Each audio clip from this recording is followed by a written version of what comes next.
цайлангаас харах юм бол энэ 2025 оны арилжааны яг идэх зам түншлэн анхны зах зээлийн арилжааны идэхээр нь бол сүүлийн 1 жилийн нийлдэггүй хамгийн огцом өнгөөр олгосод байгаа шүү дээ. Тэгэхээр ер нь 2026 онд энэ жилийн байдлаар ер нь энэ хандлагыг өргөжлөхөр яг ер нь хөрөнгөний зах зээлийн төлөө зам түншлэн үүнд Улаанбаатар үнд цаасны бирж одоо оролцоо ямар төвшөнд ахаар байна.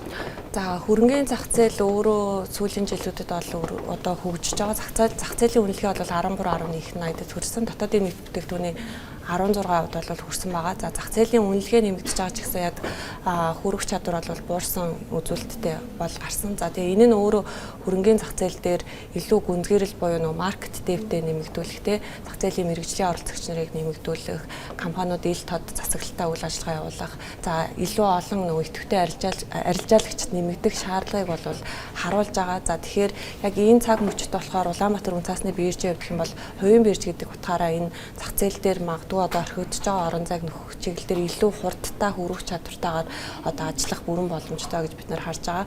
За өнгөрсөн жилийн хугацаанд бол илүү одоо IPO хөрөнгөний зах зээл дээр бол гараагүй хөрөнгөөр баталгаажсан үн цаас үрийн эрхсэл гэх мэтчлэн одоо үрийн эрхслийн зах зээл бол идэвхтэй байсан. За 26 оны хувьд гэх юм бол энэ төлөв байдал бол үргэлжлэн. За тэгээд өмч хувьчлал бол хамгийн одоо халуун сэдвүүдийн нэг байх болов уу гэсэн хүлээлттэй. Ах юм бол мэдээж өмч хувьчлагантаас сая сүүл одоо мэдээж хөрөнгөний зах зээлд яг олбаасах юм бол хорооноос одоо шорт харилж байгаа зүгээр үнцаас барьцаалах юм бол зээлдэх ажил бол батлаад байгаа шүү. Тэгэхээр энэ дээр ер нь бол Улаанбаатар үн цаасны бирж дээр ер нь ямар хэмжээ ажиллах зам уу арилжаанд оролцогчид ямар шинэ боломжуудыг нээж хүлээлгэх вэ? За түрүүн хэлсэнчлэн Улаанбаатар үн цаасны биржийн хувьд бол анханасаа шорт зээл буюу одоо шорт зээлдүүлэг те маржин арилжааг дэмжсэн бүтцтэйгээр арилжаа тооцооны үйл ажиллагаагаа эхлүүлж исэн. За бидний хувьд бол дүрм журам аль хэдийн бэлэн. За систем бол аль хэдийн одоо бэлэн байгаа. За хөрөнгөний зах зээл дээр одоо хүрэх чадварыг нэмэгдүүлдэг нэг хэрэгсэл бол өөрөө энэ арилжаач юм байдаг те. За арилжааны хурд өдөрт хэд дахин одоо хүргэж арилжаалж ийнэ гэдэг нь өөрөө бас идэвхийг нэмэгдүүлдэг маш чухал хүчин зүйлүүд байдаг. Тэгээ энэ арилжааны одоо дэмжсэн бүтц нь өөрөө яг энэ шорт зээл маржин арилжаадаг. Тэгээ энэ бүтцийг бид нар бол аль хэдийн ингээд бэлэн болгоцсон байсан учраас үн цаасны компаниуд маань холболтоо хийгээд арилжахад бол бэлэн байгаа. За тэгээд арилжааны цаг маань өөрөө 9-өөс 15 цаг буюу хамгийн уртасгасан цагаар цайны цагаараа ч гэсэн арилжаанд боломжтой байгаа даа.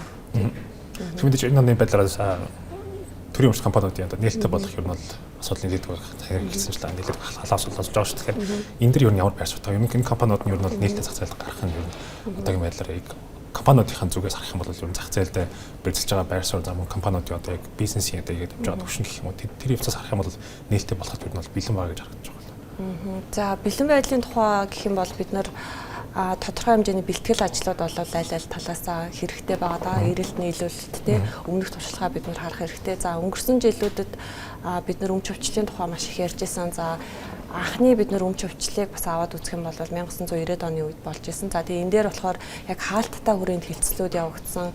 Эргээд одоо маш өндөр төвлөрөлтөө те 3-5 он дээр компаниудын 70-80% ингээ байдаг. Энэ нь өөрөө бас одоо зах зээл дээр итгэх итгэл за хүрэх чадварт бол маш их нөлөө үзүүлсэн байгаа. За өнөөгийн хувьд ч гэсэн хүрэх чадварыг удаашруулж байгаа гол одоо хүчин зүйлүүдийн нэг буюу free float багтаа те яг энэ төвлөрсөн байдал нь бол нөлөөсөн. За тэгээд энэ нөхцөл байдал нь болохоор өөрөө иргэдэд өмч өвчлөл гэдэг чинь ер нь хэр шударга юм бэ гэдэг одоо эргэлзээг бас үүсгэжсэн. Тэгэхээр энэ одоо алдаагаа ерөнхийдөө бол засаад хамгийн түрүүнд итгэлийг бий болгох хэрэгтэй байх. За өмч өвчлөл гэдэг нь бол маш зөв одоо шударга явагдана, ил тод байна, иргэдийн оролцоотой байна, хяналттай байна, зөв засаглалтай байна гэдэг итгэлээ бий болгосны дараагаар за мөн дээрээс нь бол мэргэжлийн хөрөнгө оруулагч нар буюу одоо даатгалын сан, тэтгэврийн сан тий гадаадын хөрөнгө оруулагч нарыг бас одоо оруулж ирэх нөхцөл боломжуудаа бүрдүүлсэн байх шаардлагатай гэж үзэж байгаа. За өмч хувьчлал гэдэг нь бол өөрөө яг энэ зах зээлийн нийгмийн бас одоо цаг үе болсон шаардлага мөнөөс мөн өмч хувьчлалыг бол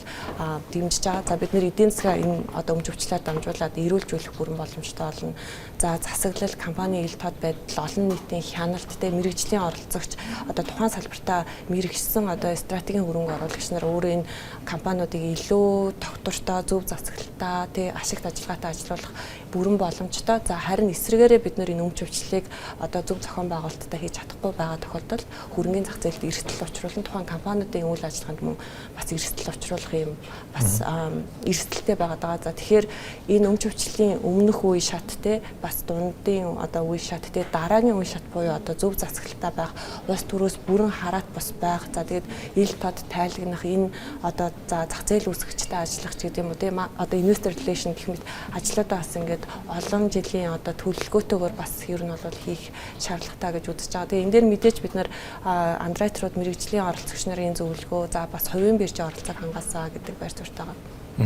Тэгэхээр улаан үнцаасны бирж бол хувийн бирж дээр онцлог байгаа. Тэгэхээр Монгол Улсын одоо хөрөнгөний зах зээлийн дэд бүтцийн байгууллагад харах юм бол Монголын хөрөнгөний бирж нь бол төрийн өмчт компани ер нь хамгийн том байр суурь эзэлж байгаа шүү. Тэгэхээр энэ талаас нь авч үзэх юм бол ер нь энэ компаниуд төрийн өмчт компаниуд ер нь хорслогдох нь ер нь ямар энэ талаар ер нь ерөнхийд. За биржүүдээ гэх юм бол бирж гэдэг нь өөрөө арилжаа зохион байгуулдаг те эрэлт нийлүүлэлт талыг уулзуулдаг. За дүрм журмыг одоо тодорхойлдог газар. За дээрэс нь нэгэнт IPO хийсэн компаниудыг компани засаглалтаа байхыг шаарддаг ийм зохицуулах этгээд байгаа.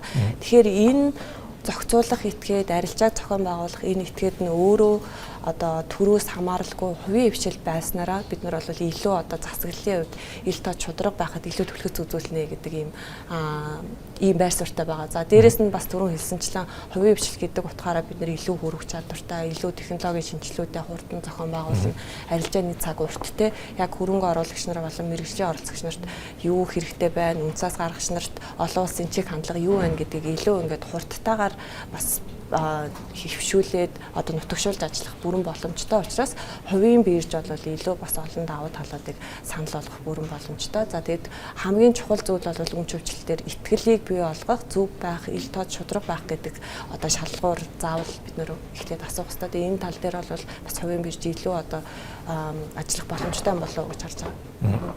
Засаглалын хувьд ер нь хувийн бирж нь илүү одоо шаардлага тавих чиг хандлагатай гэж хэллээ л дээ. Гэтэ энэ харж үзэх юм бол хууль журам зам өндөө эрх зүйн орчныг харж үзэх юм бол энэ ер нь боломжтой гэж харагдаж байгаа. Одоогийн байдлаар мэдээж одоо нээлттэй болсон төрийн өмчт компаниудыг харж үзэх юм бол ер нь тэр засаглал тал дээр нь ер нь нийлээд шүүмж өгдөг шүү дээ. Тий, ерөнхийдөө бол төрийн өмчт компаниудын хувьд гэх юм бол төрөөс хамааралтай байна, улс төрийн томилгоотой байна тий. Ямар нэгэн байдлаар ингээд улс төрийн сонгуульд ажиллагаа болсны дараа удирдлагууд нь солигддог гэдэг нь өөрөө урт хугацааны менежментийг бий болгох гэдэг одоо хамгийн их саад болж идэг тий. Хувийн биржийн хувьд гэх юм бол за төрийн өмчт бирж дээр одоо томилгоо мэдээж бас төрөөс хамааралтай байх. За дээрэс нь бас нөгөө нэг төрийн өмчт компаниуд манаас төрөөс хамааралтай байгаа тохиолдолд ямар нэгэн эрсдэл бас учрахыг бол үгүйсэхгүй. За хувийн биржийн хувьд гэх юм бол мэдээж одоо засаглалын хувьд хараат биш байх учраас яг энэ нөгөө тодорхой шаардлага шалгууруудаа яг олон улсын зарчимд нийцсэн байдлаар ерөнхийдөө ингээд тавиад ажиллах бүрэн боломжтой.